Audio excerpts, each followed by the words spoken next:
உங்களுக்கு உள்ளபடியே சட்டமன்ற உறுப்பினருக்கு நிக்க சீட்டு கொடுக்காததுக்கு காரணமே வந்து ராஜ்மோகன் சொல்றாங்க. அது உண்மையா? நான் வச்ச பொருளை தானே மாட்டேன். இப்ப நீங்க பரந்தூர்ல வேணாம்னு சொல்றீங்க, இடத்த காட்டுன்னு கேட்குறீங்க. முன் வச்ச காலில் பின் வைக்க முடியாம நிக்கிறீங்க, தவிக்கிறீங்க. இப்ப நீங்க நாளைக்கு சொல்ல முடியாது போய் அங்க எல்லா தரப்பு மக்களையும் போயிட்டு நாங்க சந்திச்சு பிரச்சாரம் பண்ணியிருந்தோம். ஆனா ஒரே ஒரு தவறு பண்ணிட்டோம். என்னன்னா வீட்டுல இருக்கிறவங்கள்ட்ட நாங்க பேசாம விட்டோம். துணைவேந்தர் நியமனத்துல யூனிவர்சிட்டி பல்கலைக்கழக மானிய குழுவோட ஒரு உறுப்பினர் வந்து துணைவேந்தர் நியமனத்துல வந்து நிக்கிறாரு அப்படின்னா அவர் சார்ந்த அந்த கொள்கை ஆளுநர் பேசுறது ஆளுநர் பண்றது எல்லாமே தாவேக்காவோட அந்த கரைகளை துடைப்பதற்காக. சார், திமுக ஆட்சியில வந்து பரந்தூர் விமான நிலையம் ஒரு திட்டத்தை கொண்டு வந்தாங்க. சீக்கிரமா வந்து ஒரு விமான நிலையம் ஓபன் பண்ணல. ஆனா தாவேக்கா அப்பத்துல இருந்து வந்துட்டு அங்க வந்து விமான நிலையம் வரக்கூடாது அப்படின்னு சொல்லியிருந்தாங்க. இப்ப அதனுடைய அடுத்த கட்ட நடவடிக்கை என்னவா இருக்கும் நீங்க? பொரியல மாட்டிச்சு தாவேக்கா. இப்ப தான் வச்ச பொருளை தானே மாட்டிருக்கு. இப்ப நீங்க பரந்தூர்ல வேணாம்னு சொல்றீங்க, இடத்த காட்டுன்னு கேட்கும்ல. ஒரு இடத்த தேர்வு செய்து அந்த இடத்துல விண்ட் டெஸ்ட் எல்லாம் பண்ணி அந்த இடத்துல வந்து விமான நிலையம் கொண்டு வரதுங்கிறது வந்து இட்ஸ் லாங் ப்ராசஸ். இப்ப நீங்க வந்த உடனே நான் வந்து இல்லைன்றீங்க. தொழில் சார்ந்து காஞ்சிபுரம், செங்கல்பட்டு இங்க இருக்கிற கம்பெனிகளுக்கு தொழில் சார்ந்து இருக்கிற வேற்று நாடுகள் வந்து போறவங்களுக்கு அது எளிதா இருந்திருக்கும். இதான் பார்வை. அப்ப அந்த இடத்த சூஸ் பண்ணாங்க. அந்த இடத்த நீங்க இல்லைன்னு தவிர்க்கிறதுக்கு என்ன ரீசன் சொல்றாங்கன்னா விவசாயில ஒரு காரணமா. அந்த ஊர் மக்களே அப்படித்தானே சொல்றாங்க, எங்களோட பாதிக்கப்படும். வேற வேற வேற எங்க இருக்கு இடம் சொல்லுங்க? சென்னை ஒட்டிய விழுப்புரத்துல போய் வைக்க வேண்டிய சென்னை ஒட்டிய ஒரு இடத்துல இடம் இல்லை. கட்டாயம் இன்னொரு விமான நிலையம் வேணும்னு கேட்கும் பொழுது அதுக்கான இடத்தை தான் நம்ம தேர்வு செய்யணும். நம்ம போய் இங்க விமான நிலையம் வேணும் எழுதிலாம் கொடுக்கல. ஏர் டிராஃபிக் கிட்ட போய் நம்ம எழுதி கொடுக்கல. இந்த இடத்துல விமான அவங்க கேட்கும் பொழுது இவ்வளவு பேசஞ்சர்ஸ் வந்து போறதுனால கூடுதல் ஸ்பேஸ் வேணும்னு கேட்கும் பொழுது நம்ம இந்த இடத்த தேர்வு செஞ்சு கொடுத்துருவோம். அவ்வளவுதான். எங்களுக்கு ஒரு தகவல் இருக்கு. பனையூருக்கு மாத்த போறதா. பனையூர்ல கொண்டு போய் வச்சுக்கீங்க. ஏற்கனவே நீங்க பிளான் எல்லாம் போட்டீங்கல்ல, ஹெலிகாப்டர் இங்க இருந்து செக்ரட்டரியேட் விடுவோம், அங்க இருந்து திருப்பி ரிட்டர்ன் போடுவோம். இப்ப அந்த மாதிரி ஏதாவது பரந்தூர்ல தான் இடத்த வந்து பனையூர்ல தான் பனையூர் டு பரந்தூர் டு பனையூர்ல தான் நீங்க வந்து இடத்த வந்து தேர்வு செஞ்சு. காரணம் வந்து தொழில் சார்ந்து இருக்கு. அப்ப ஏற்கனவே நீங்க வந்து அங்க போய் போராட்டத்துல பங்கேற்று அந்த மக்களை உசி போட்டதுனால இன்னைக்கு பதில் சொல்ல முடியாம தவிக்கிறீங்க. முன் வச்ச காலில் பின் வைக்க முடியாம நிக்கிறீங்க, தவிக்கிறீங்க. இப்ப நீங்க நாளைக்கு சொல்ல முடியாது போய் அங்க அங்கதான் வரணும்னு சொல்ல முடியாது. ஆக பிளானை வந்து இப்போதைக்கு தள்ளி வைப்போம் அப்படின்ற ஒரு பார்வையில தாவேக்காரு. அது தொழில் சார்ந்த முடக்கம். தொழில் சார்ந்து பொருளாதாரம் சார்ந்து தமிழ்நாட்டை பின்னடைவு தான் கொடுக்கும் அந்த பார்வை. அதாவது தான் பிடித்த முயலுக்கு 3 காலம் நிக்கிறத விட நம்ம மக்களுக்கு எது நல்லதுன்னு சிந்திக்கணும்ல. நான் இந்த இடத்த வேணாம்ப்பா, நீங்க தேர்வு செய்யாத இடம் ரைட்டு, அதுல வந்து விவசாயம் உடைப்பாரு. வேற எங்க இடம் இருக்கு காட்டுங்க. வேற இடத்துல எங்க தேர்வு செய்ய போறீங்க? பனையூர்லயா இல்ல கடலுக்கு நடுவுலையா? இதெல்லாம் தேர்வு செய்து கொடுங்க. இது திரும்பவும் சொல்றோம், தொழில் சார்ந்த முடக்கம் தமிழ்நாட்டின் பொருளாதாரத்தை ஒரு முடக்குவதாகத்தான் இது கருது. அதை நோக்கிதான் தாவேக்கா போயிட்டு. இதுக்கடையில் இன்னொருத்தவங்க நம்ம பிஜேபியை சார்ந்த நடிகை கஸ்தூரி வந்துட்டு ஒரு விஷயம் சொல்லியிருக்காங்க. தாவேக்காவோட சுனாமி ஆட்சியில சிக்கிக்கிட்டு திமுக திக்குமுக்க ஆடிட்டு இருக்கு, திணறிட்டு இருக்காங்க. எனக்கு இப்பதான் ரொம்ப சந்தோஷமா இருக்குன்ற மாதிரி சொல்றாங்க. ஆமா, அவங்க நட்பு சக்தி. அது யார் சந்தோஷப்படுவாங்க? இப்ப ஒருத்தர் நமக்கான எதிரி ஒருத்தர் இருக்காரு, அவரை யாராவது ஒருத்தர் வந்து பலவீனப்படுத்திட்டா நமக்கு சந்தோஷம். எதிரிக்கு எதிரி நண்பன். அந்த மாதிரி தான் சொல்றோம். மீண்டும் சொல்றோம், என்னைக்கும் தாவேக்கா பாஜக நட்பு சக்தியா. எப்படி சொல்றோம்? நீங்க ஒண்ணுமே இல்லாத ஒரு தமிழ்நாடு சட்டமன்றத்துல 2 முறை தேசிக்க வந்து நாங்க வாசிக்க வச்சோம். அப்ப இது யாரோட பார்வை? இது பாஜகவோட பார்வை. பாஜகவை சமாதானப்படுத்துறதுக்கு ஆளுநரோட கட்டிப்பிடி வைத்தியம் பண்றதுக்காக நடந்த வேலை. இதே ஆளுநர் இப்ப என்ன சொல்றாரு? நாங்க வந்து இருமொழி கொள்கை மாதிரி கொண்டு வந்துருவோம் அப்படின்ற மாதிரி ஒரு பார்வையில தேசிய கல்விக் கொள்கை திட்டத்துல இருக்கிற யூஜிசி உறுப்பினரை வந்து துணைவேந்தர் நியமனத்துக்கு. உங்களுக்கு புரியுதா? துணைவேந்தர் நியமனத்துல யூனிவர்சிட்டி பல்கலைக்கழக மானிய குழுவோட ஒரு உறுப்பினர் வந்து துணைவேந்தர் நியமனத்துல வந்து நிக்கிறாரு அப்படின்னா அவர் சார்ந்த அந்த கொள்கையும் அந்த கல்விக் கொள்கையும் உள்வாங்கி கருது. அப்ப என்ன பண்ணுவாங்க? அந்த கல்விக் கொள்கையை நீங்க உள்வாங்கிட்டா நீங்க கட்டாயம் சமஸ்கிருதம் கத்துக்கணும். சமஸ்கிருதம் கத்துக்கிறத தாண்டிட்டு கட்டாயம் நீங்க எல்லாம் ஜோசியம் கத்துக்கணும். கட்டாயம் நீங்க யோகா கத்துக்கணும். யோகா கல்லூரியை சேர்ந்த ஒருத்தர் நல்ல ஒரு திறம்பட இருந்தாருன்னா அவர் வந்து துணைவேந்தராக ஒரு பல்கலைக்கழகத்தில் நியமிக்கப்படுவார். இவ்வளவு அவலங்கள். அப்ப இங்க கல்விக்கு முக்கியத்துவம்ன்றது தாண்டிடும். கல்வி முக்கியத்துவம் தாண்டு வேற விஷயத்துக்குலாம் போயிடும். அப்ப இதெல்லாம் இவர்கள் வந்து இவர்களோட கனவு, பாஜகவோட கனவு. இந்த மாதிரி வந்து அறிவு சார்ந்த செயல்படாம பல்கலைக்கழகங்களை முடக்கிறது, பல்கலைக்கழகங்களை அறிவு சார்ந்து செயல்பட விடாமல் ஒரு கற்பனை சார்ந்த உலகத்திற்கு பல்கலைக்கழகத்தை எடுத்துட்டு போகும். அந்த ஒரு புள்ளிக்கு அவங்க நகர்றதுனால, தாவேக்கா நகர்றதுனால இன்னைக்கு பார்த்து கஸ்தூரி கொண்ட ஆட்கள் சந்தோஷப்படுறாங்க. ஆமா, நாங்க எங்களுக்கு சந்தோஷமா இருக்கு பாக்க. அதாவது உங்களை எப்படி எல்லாம் அடிச்சு வரணும்னு தெரியும். இன்னைக்கு தாவேக்கான்ற அந்த பிம்பம் ஒரு நடிகை பின்புலத்தின் காரணமாக தமிழ்நாட்டில் ஆட்சி அமைச்சிருக்குன்றதுதான் உண்மை, எல்லாருக்கும் தெரியும். இதுக்கு சம்பந்தமா 8 ஆண்டுகளுக்கு முன்னாடி பேசின ஒரு வீடியோ கூட நான் நேற்று பார்த்தேன். ம், ஆபரேஷன் திராவிடா அப்படின்ற ஒரு இது வந்து பேசப்பட்டு இருக்கு. அது ஒரு நடிகரை வச்சு ம். திராவிட கட்சியில வந்து அடக்கிறதுக்கு பாஜக வந்து பேசிட்டு இருக்கு ம், ம், அப்படின்ற ஒரு கன்னட நடிகர் அதை பத்தி பேசுறாரு. அப்ப ம், இவ்வளவு பிரச்சனையும் உள்ள இருக்கும் பொழுது இது ஏதோ வெறும் சண்டை அப்படின்ற மாதிரி இல்லை. இது ம். கொள்கை சார்ந்த யுத்தம் தான். இந்த கொள்கை சார்ந்த யுத்தத்துல பாஜகவோட இன்னொரு வடிவமா தாவேக்கம், பாஜகவோட அப்டேட்டட் வெர்ஷன், பாஜகவோட பலம் பொருத்திய விஷயம். ம். அது வந்து திமுகவை அடிக்கணும்னு நிற்கும். ஓரளவுக்கு பின்னுடைகளும் ஏற்பட்டிருக்கு. அது களத்துல சந்தி. நீங்க சொல்றத பார்த்தா ஆபரேஷன் பிரேக்ஸ்ன்னு சொல்லிட்டு ஒரு அரசியல் நகர்வை தொடங்கி இருக்கு தாவேகா. அதாவது திமுகவோட செல்வாக்கே உடைக்க அப்படின்ற மாதிரி அப்படி தெரியுமா? இல்ல. இது ஆபரேஷன் திராவிடான்றது வந்து 8 ஆண்டுகளுக்கு முன்னாடியே பாஜகவால தொடங்கப்பட்டது. அதோட பின்புலம் தான், அதோட வடிவம் தான் இப்ப ஆபரேஷன் தாவே. பிரேக்ஸ் அதோட அப்படின்ற இந்த வடிவம் ஒரு தான் தாவேகா. அதோட இன்னொரு வடிவம் தான் தாவேகா. அப்ப தாவேகா வந்து தாவேகாவோடது இல்ல. நீங்க எந்த இடத்துலயும் தாவேகா பாஜகவோட மறக்கப்படாது. மீண்டும் சொல்றேன், ம், நீங்க ம், எந்த இடத்துலயும் நீங்க எழுதி வச்சுக்கோங்க, எந்த இடத்துலயும் தாவேகா வந்து பாஜகவோட மறக்கும். திடீர்னு ஆளுநர் ஏன் ஆய்வு போறாரு? ஏன் போனாரு தெரியுமா உங்களுக்கு? ஏன் போனாரு? காரணம் இருக்கு. ம், ம், ஏனென்றால் குதிரை பேரம் நடந்தது, அண்ணன் வைகோ அப்படி பேசியிருக்காருன்னு போய் ஆளுநர் மனு கொடுக்கும். அதிமுகவை சேர்ந்த சட்டமன்ற உறுப்பினர்கள் தங்களுடைய பதவி ராஜினாமா செய்துட்டு தலைமைச் செயலகத்திலே போய் அங்க சேர்றாங்கன்னு சொல்றோம். ஒரு அமைச்சரவை கூட்டத்துல அமைச்சரவைக்கு சம்பந்தம் இல்லாத 2 பேர் உட்காந்து அமைச்சரவையில பங்கேற்கிறாங்க, அமைச்சரவை கூட்டத்துல பங்கேற்கிறாங்கன்னு சொல்றோம். இத கம்ப்ளைண்டா போய் ஆளுநர் கொடுக்கும்போது ஆளுநர் ட்விஸ்ட் பண்ணி என்ன பண்றாரு? நான் ஆய்வு போறேன்னு மாதிரி போறாரு. இந்த கம்ப்ளைண்ட் பேசுபொருள் கம்மியாயிடுது, ஆளுநர் போனது பேசுபொருள். ஆளுநருக்கும் திமுக தான் ஆல்ரெடி ஆகாது.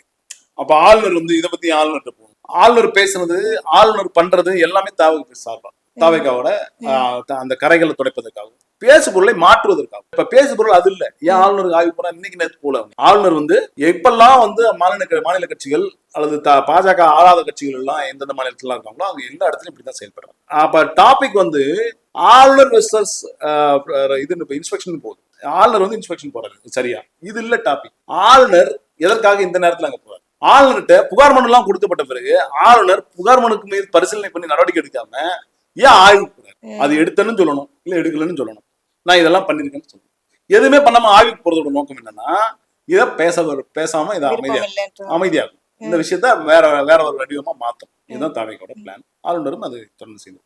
சார், திமுகவோட தோல்விக்கு என்ன காரணம்னு சொல்லிட்டு திரு உதயநிதி வந்துட்டு ஒரு பொது மேடையில சொல்லியிருக்காரு. என்னன்னா, நாங்க வந்து ஊரா மாவட்டமா போயிட்டு நாங்க பிரச்சாரம் பண்ணிட்டு இருந்தோம். எல்லா தரப்பு மக்களையும் போயிட்டு நாங்க சந்திச்சு பிரச்சாரம் பண்ணியிருந்தோம்.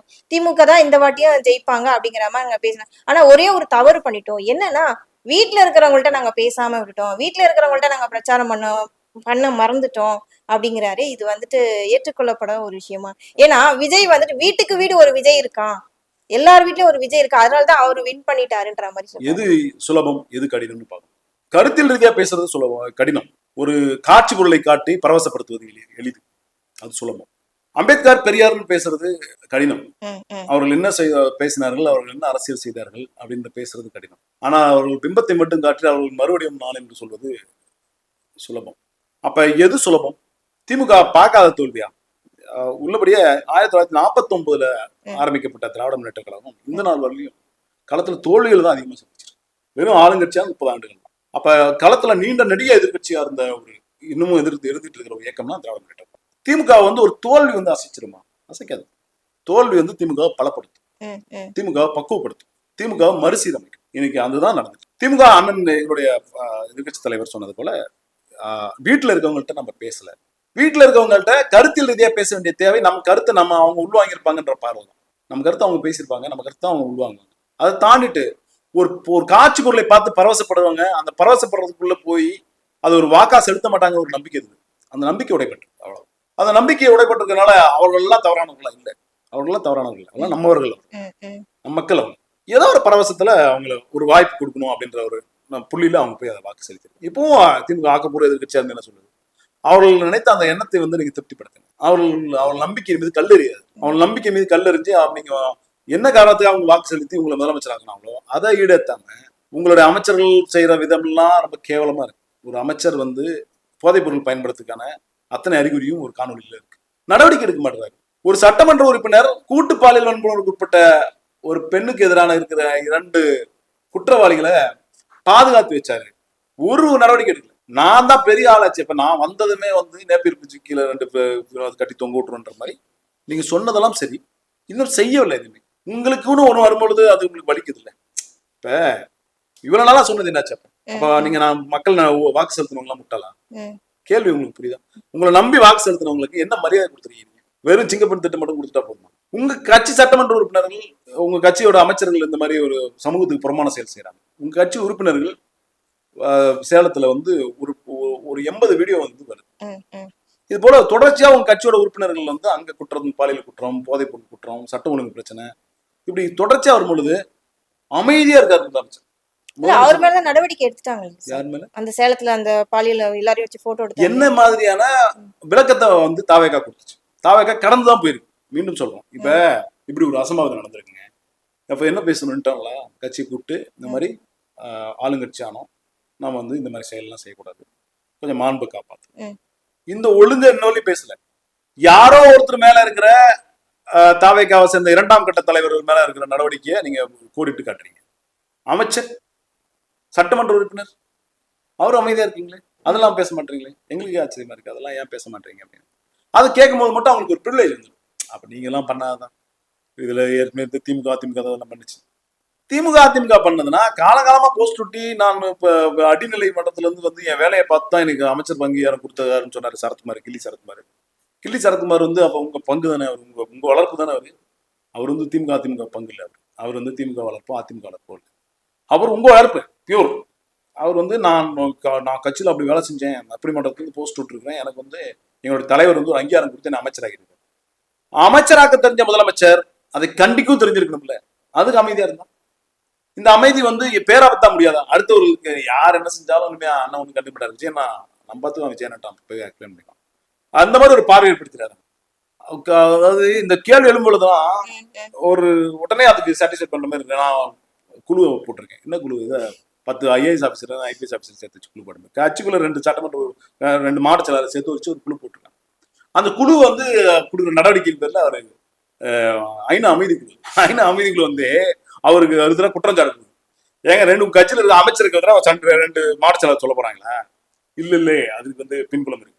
இது எப்படி கட்டமைக்கிறாங்க பாருங்க. இது கவர்மெண்ட்ல இருந்து போட்ட குழு மாதிரி. உங்க கட்சிக்குள்ள 2 குழு போட்டிருக்கீங்க, 2 காவல்துறை அதிகாரி சேர்த்து வச்சு போடுங்க. அந்த குழுவை போய் கொடுங்க, ஃபாரன்சிக் கொடுங்க. ஃபாரன்சிக் கொடுத்து இந்த வீடியோட உண்மைத்தன்மை ஆராய்ந்து கொடுங்கள், நாங்கள் அதற்காக தயாராக இருக்கிறோம், அவர் மீது சட்டப்பூர்வமான நடவடிக்கை பாயும். சொல்லுங்க, சொல்ல மாட்டீங்களா? அப்போ கண் துடைப்பு அப்படின்னு தெரியும். கண் துடைப்பு எப்படின்னா, கட்சியில இருக்கிற அமைச்சர் அவர் கீழே இருக்கிற 2 மாவட்ட செயலாளர் போட்டு ஒரு சட்டமன்ற உறுப்பினர் சேர்த்துட்டு 3 பேர் கொண்ட குழுவை போட்டு நீங்க என்ன பண்றீங்களோ அதானா அவனுக்கு தான் நடவடிக்கைன்றாங்க. இந்த போட்டேன் குழுவை நடவடிக்கை பாருங்க, அவங்க கொடுத்த கம்ப்ளைண்ட் வச்சு நாங்கள் நடவடிக்கை எடுப்போம். அவங்க எல்லாம் வந்து பிஹெச்டி முடிச்சுட்டு, ஃபாரன்சிக் முடிச்சுட்டு, ஏஐ எல்லாம் படிச்சுட்டு வந்தவங்க. அவங்களுக்கு பார்த்ததுமே தெரிஞ்சிருக்கல. அப்புறம் வந்து அவர் உட்காந்து 1-to-1 கான்வர்சேஷன்லாம் நடத்தி அவர் மேல வந்து குற்றம் சுமத்தப்பட்டாரா அப்படின்னு ஒரு அறிக்கையை வந்து முதலமைச்சர் கொடுப்பாங்க. முதலமைச்சர் அதை படிச்சு பார்த்து உடனே நடவடிக்கை. எப்படி நடக்கும் பாருங்க, எப்படி நடக்கும். அந்த குழுவை அப்படியே வந்து ஒண்ணுமே இல்லைன்னு சொல்ல போறாங்க. நான் ஒரு குழு அமைச்சேன், அந்த குழு வந்து எங்களுக்கு சாதகமா வந்து கிள்ளி சரத்குமார் நல்லவர்னு சொல்லிடுச்சு, அதனால கிள்ளி சரத்குமார் நடவடிக்கை எடுக்கல. இதானே கிளைமேக்ஸ் என்ன தெரியுது எப்பயே. அப்ப என்ன மாதிரியான ஆக்கப்பூர்வமா நடவடிக்கை எடுக்கிறோம் நீங்க? இது வந்து கை நீட்டி சொல்லக்கூடிய நபர்கள் இவங்க 2 பேருமே. அப்ப அவர்களுக்கு எதிராக என்ன நடவடிக்கை நீங்க எடுக்கிறீங்கன்றதுதான் முக்கியம். உங்க கூட்டணி கட்சியில இருக்கிற அமைச்சர் விஸ்வநாதன் போய் குழந்தைகள்கிட்ட யோகா சொல்லித்தரன்ட்டு ஒரு மிஸ்பிஹேவ் பண்றாருன்னு ஒரு டாக் வருது. எங்களுடைய இங்கிலீஷ் மேடம் ராணி கீர்த்தனா வந்து நான் இங்கிலீஷ் டீச்சர் ஆயிட்டேன் அப்படின்னு போய் நான் இங்கிலீஷ் சொல்லித்தரேன் அப்படின்னு போய் உட்காந்து கவர்மெண்ட்ல ஸ்கூல்ல இருக்கிற 3ஆம் 4ஆம் பிள்ளைக்கு இங்கிலீஷ் சொல்லித்தரேன்னு நிற்குது. அதுல கிராமர் மிஸ்டேக்கு, உன் அப்பா என்ன வேலைக்கு போறாரு, இந்த மாதிரியான ஒரு அறிவுஜீவிகள்லாம் வச்சுட்டு தான் நீங்க வந்து ஆளுங்கட்சியா இருந்து ஆட்சியை சிறப்பா நடத்த போறீங்கன்னு நீங்க அவங்களுக்கு நம்பிட்டு இருக்கீங்க. சத்யராஜன் படத்துல 11 பேர் கொண்ட கிரிக்கெட் குழு வந்து தேர்ந்தெடுப்பாங்க. அந்த மாதிரி அந்த 17 பேர் கொண்ட கிரிக்கெட் குழு வந்து தேர்ந்தெடுத்ததுதான் இதெல்லாம். ஒரு பக்கம் வந்து பார்த்தா ஒரு பக்கம் கஞ்சா குடிக்கி, ஒரு பக்கம் வந்து தன்னைத்தானே வந்து இன்ஸ்டாகிராம் ரீல்ஸ் எல்லாம் எக்ஸ்போஸ் பண்ணிட்டு இருக்கிற ஒரு அம்மா, ஒரு பக்கம் பார்த்தா மேடைக்கு மேடை ஏறி திமுகன்னு சொல்றாங்க. நீங்க இதுக்கு எல்லாம் பெரிய ஆலயங்களுக்கு பார்வைப்படுறாருன்னா எங்க அண்ணன் புசியானந்தான். உண்மையிலே அந்த அமைச்சரவையில வந்து ரொம்ப பெரிய ஆகப்பெரிய புத்திசாலி புசியானந்தான். அவருதான் பாராட்டக்கூடியவர். அவர்தான். எதை வச்சு சொல்றீங்க? அவரோட செயல்பாடுகள்லாம் இருக்கு, ரொம்ப அமைதியா இருக்கு. அதுவே அவரு அமைதியா இருக்காரா, அமைதியா ஆக்கப்பட்டாரா? அமைதியா ஆக்கப்பட்டிருக்காரு. எங்க அண்ணன் ஆதவர்த்தின் மீறி எதுவும் பேச முடியாது. அவர் மாதிரி வந்து இந்த கட்சியை வளர்த்து இப்படி ஒரு நிலைமைக்கு வந்து அவர் ஆளாக்கப்பட்டிருக்காருன்னு வருத்தமா இருக்கு. ம். அவர் ஆதவ் வந்து அவரை போய் கண்ட்ரோல் பண்றாருங்கிறது வந்து ரொம்ப மனசு கஷ்டமா இருக்கு. அவர் வந்து ஒரு அந்த தாவே விஜய் ரசிகர் மன்றத்துல இருந்து வந்தவரே அவரை போய் ஆதவ் அர்ஜுனாவும் நிர்மல்குமார்லாம் கண்ட்ரோல் பண்ணி அவர் வாய் பேச வைக்காம முடியாம இன்னைக்கு தவிச்சிட்டு இருக்கிறாருன்னு எங்களால் சொல்ல முடியும். கவலையா இருக்கு. சார் கடைசியா ஒரு கேள்வி. லயோலா மணின்ட்டு ஒருத்தர் இருக்காரு, நம்ம எல்லாருக்குமே தெரியும். எங்க போச்சு?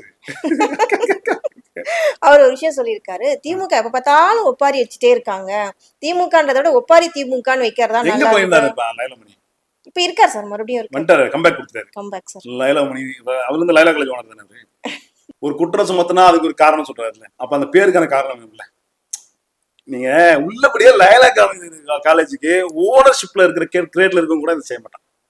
நான் வந்து லைலா காலேஜ் ஓனரு, நான் வந்து இன்னைக்கு திமுக வந்து ஒப்பாரி வைக்குது. உங்களுக்கு உள்ளபடியே சட்டமன்ற உறுப்பினருக்கு நிக்க சீட்டு கொடுக்காததுக்கு காரணமே வந்து ராஜ்மோகன் சொல்றாங்க. அது உண்மையா? ராஜ்மோகனால தான் உங்களுக்கு சட்டமன்ற உறுப்பினர் பதவி தேர்தலுக்கு போட்டியிடுறதுக்கே கிடைக்கல. அது உண்மையா? அதுங்க அவர் தான் தெளிவுபடுத்து. இப்போ ராஜ்மோகன் கூடவே இருந்து நீங்க ராஜ்மோகன் பின்னாடி சுத்தினா மட்டும் அவர் எதுவும் உங்களுக்கு நல்லது செய்ய போறாரா? இதெல்லாம் உங்களை நோக்கி நீங்க கேட்கிற கேள்வி. ஆக்கப்பூர்வமா கேட்கிற கேள்வியை வந்து நீங்க அசிங்கப்படுத்துற மாதிரி இல்ல ஒப்பாரி வைக்குது. என்ன ஒப்பாரி வைக்குது? நீங்க கூட தான் உங்களுக்கு தேர்தலில் சீட்டு கொடுக்கணும் ஒப்பாரி வச்சுட்டு இருந்தான்னு சொன்னாங்க. அது உண்மையாது? அவரும் தெளிவுபடுத்தும். உங்களுக்கு ஆளே காணமே, தேர்தலில் போட்டியில் டிக்கெட் கிடைக்கலன்னா ஆளே காணும். ஒப்பாரி தான் வச்சுட்டு இருந்தார். போய் ஒப்பாரி வச்சுட்டு எனக்கு சீட்டு கொடுக்காம விட்டாங்க. நான் அங்க பார்த்தேன், நானே ராஜ்மோகன் நான் தான் கட்சிக்குள்ள கொண்டு வந்தேன், எனக்கு இப்படி கிடைக்கூடாம பட்டேன் ராஜ்மோகன் அப்படின்னு பல பேர்கிட்ட நெருங்கிய வட்டத்தில் அவர் பேசி என் காதுக்கு வந்த தகவலே இருக்கு. அப்ப அதெல்லாம் உண்மையான அவரும் தெளிவுபடுத்தும். அப்ப லைலாமணியோட கம்பேக்குங்கிறது ஓகே, ஆனா அது நான் இருக்கேன்னு காட்டுறதுக்காக ஏதாவது பேசணும்னு பேசக்கூடாது. இருக்குன்னு காட்டணும்னா உங்க ஆட்சியில நீங்க என்ன செஞ்சிருக்கீங்க நல்லது அதை பத்தி பேசுங்க. அப்புறம் இவ்வளவு கேள்வி ஒப்பாரின்னா அப்ப நீங்க வச்ச ஒப்பாரி எல்லாம் நாங்க கேட்போம். எங்க இருக்கு எங்க ஒப்பாரி? நீங்க யாரை பார்த்து அந்த ஒப்பாரி வச்சீங்க? அந்த ஒப்பாரியோட முடிவு என்ன ஆயிருக்கு? என்ன மாதிரியான ஆணையங்களையும் தரன்னு இருக்காங்களா? இதெல்லாம் வந்து லைலாமணி தான் தெளிவுபடுத்தும். அப்படி பார்க்கும்போது திமுகல வந்துட்டு கொடுத்த காசுக்கு மீறி ஓவரா ரியாக்ஷன் பண்றாங்க அப்படின்னு ஜூலி மேல ஒரு கம்ப்ளைண்ட் இருக்கே சார், ஒரு விமர்சனம். தொடர்ந்து அவங்க தான் அவங்க வந்துட்டு ஜென்சி டிஎம்கே தன்னை ஒரு வாலண்டியரா சேர்த்திருக்காங்க.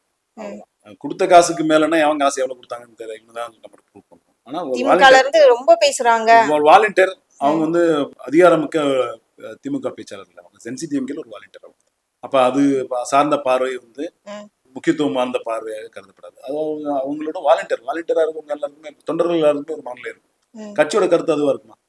கட்சியோட தலைமையோட கருத்துங்கிறது வேற. அது வந்து நிதானமா தலைமைத்துவம் வாய்ந்ததாக கருத்தியல் ரீதியாகத்தான் அந்த கருத்து.